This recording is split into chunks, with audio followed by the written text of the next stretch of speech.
Hi, good afternoon, everybody. It's 4 o'clock p.m. about Eastern Standard Time, and we're going to take a look at our Jamstack weather model. I'm going to do a long-range forecast update in this video. First, we're going to take a look at our sea surface temperature anomalies from April through June. And it's essentially giving us three cold signals. We have a La Nina cold signal in the equatorial Pacific. We have a cold PDO horseshoe, as we call it, a horseshoe, meteorologists call it, which indicates that we have a warm pool of water in the central Pacific near Hawaii. And then we have a circle, or rather a horseshoe, of cooler waters, cooler than normal waters around that circle, like a horseshoe. And then in the Atlantic Ocean, we have a cold AMO. And essentially what that means in layman's terms is you have cooler water in the northern Atlantic, warmer than average water in the central Atlantic, and then again, cooler than normal water in the southern Atlantic. So this hurricane season will be interesting. I have not done my research on it yet, but I just have a feeling, so that take that with a grain of salt for sure. Let's take a look at our precip from April through June.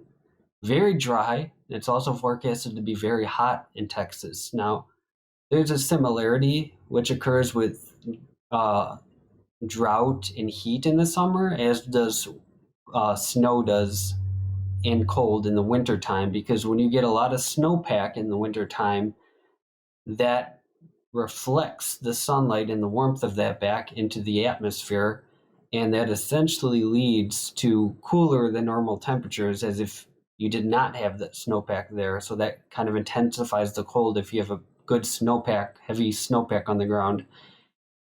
In like manner, if you have a lot of dry weather, that usually correlates with heat, and they kind of supplement each other, so to speak. Because again, dry weather indicates usually in the summertime a big high pressure.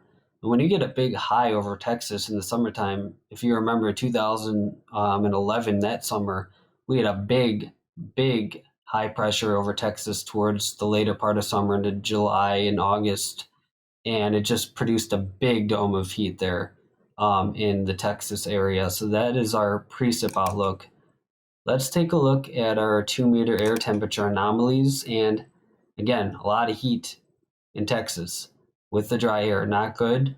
Wildfire conditions are a potential.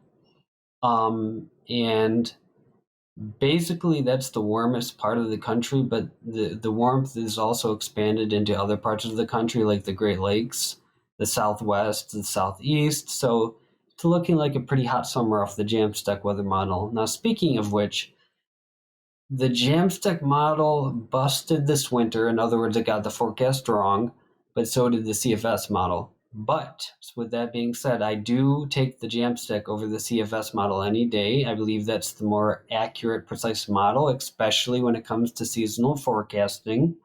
So I would go with this.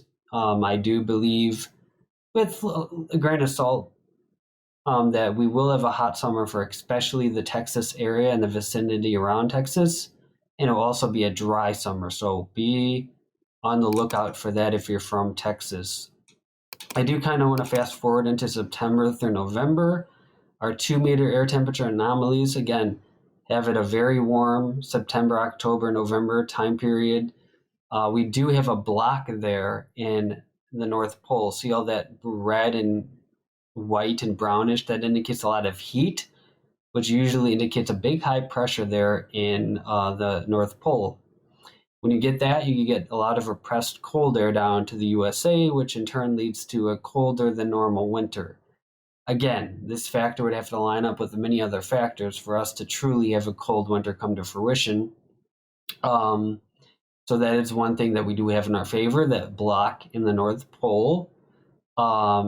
Let's take a look at our sea surface temperature anomalies, and this is not a La Nina, guys. This is not an El Nino either. It's a La Nada, basically.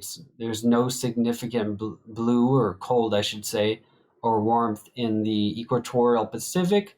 It's really just average neutral temps here in the equatorial Pacific, which indicates that it's most likely going to be a La Nada, not a La Nina or an El Nino rather. And with that being said, a La Nada they are infamously known to produce some of the most harshest or the warmest winters simply because it's a wild card factor. It's like a non-factor. So this isn't going to influence the weather much because it's not extremely cold in the equatorial Pacific and it's not extremely warm. So with that being said, we're going to have to look to other factors this winter like the NAO, like the EPO, and I'm not going to cover what all those mean in this video, although I will say the NAO, just in short and brief, is a teleconnection, which basically, if it's negative, you get cold and snow for the eastern half of the USA, or it favors that rather, and when it's positive, you get the opposite. You get warmer and drier weather for the eastern half of the USA. So we're going to have to look, I think, this winter in terms of sea surface temperature anomaly factors at the PDO, what happens with that, and the AMO, which does look to change from where it's at currently and where the forecast is for April, May, and June. So with that being said, that's a look at next winter. I didn't cover much, but I covered as much as I think is good for this time of year, because it's not like we have a lot of information going all the way into November. So based off the information I'm given, that's what I give you guys for my thoughts on next winter. Again, they're just thoughts, not a forecast. But so yeah, there's a little look at our next winter and the potentialities we have for it. All right, guys, thanks for watching. Have a great day and take care.